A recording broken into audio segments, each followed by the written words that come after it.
C'est l'événement de ce qu'on appelle désormais l'économie collaborative, le WeShare Festival. WeShare, share signifiant partager en anglais, est un collectif français au départ qui réunit désormais une communauté internationale. L'idée ? Partager ce que l'on possède pour faire des économies ou pour avoir un complément de revenus. Ici, les idées fusent.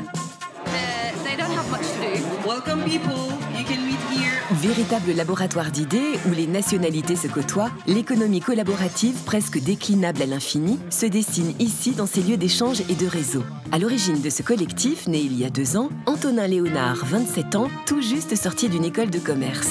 On aime bien se définir comme utopiste pragmatique parce que je pense qu'il faut un peu des deux. C'est-à-dire qu'il faut une vraie utopie. Aujourd'hui, on a besoin d'utopie, on a besoin d'un nouveau projet de société.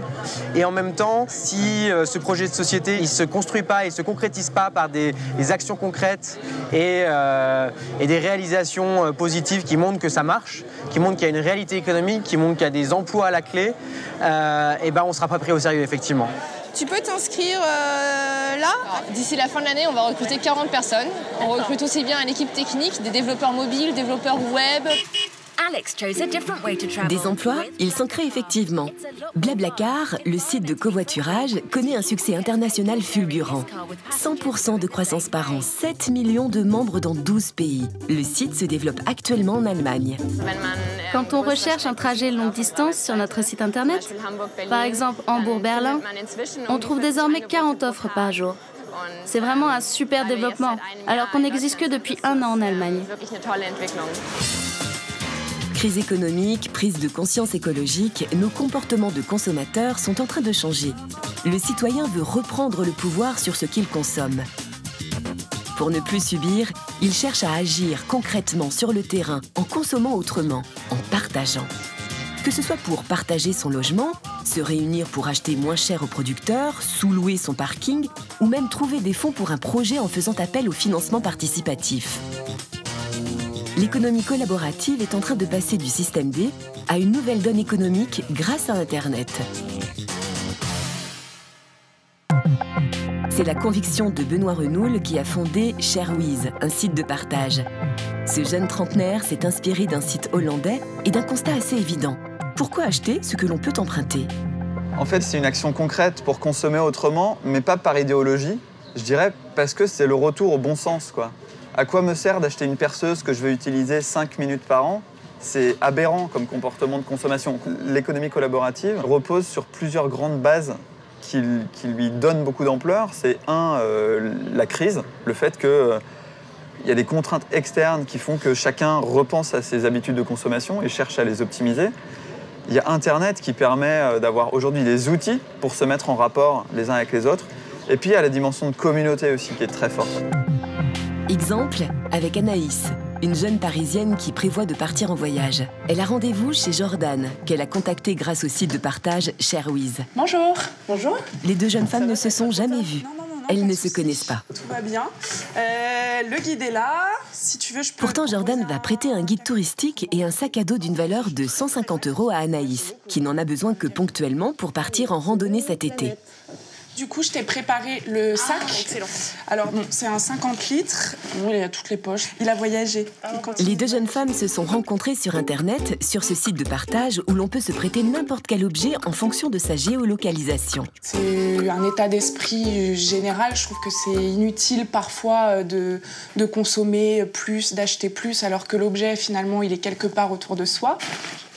On va dire, toi, tu veux pas une caution pour ça Si on avait parlé de 20 € sur le site, les plateformes de l'économie collaborative permettent de créer une sorte de cocon de confiance. Et donc voilà, avec des avis sur le site, avec notamment la caution qui fait partie aussi de comment est-ce que je peux avoir confiance et sauter le pas de prêter mes objets.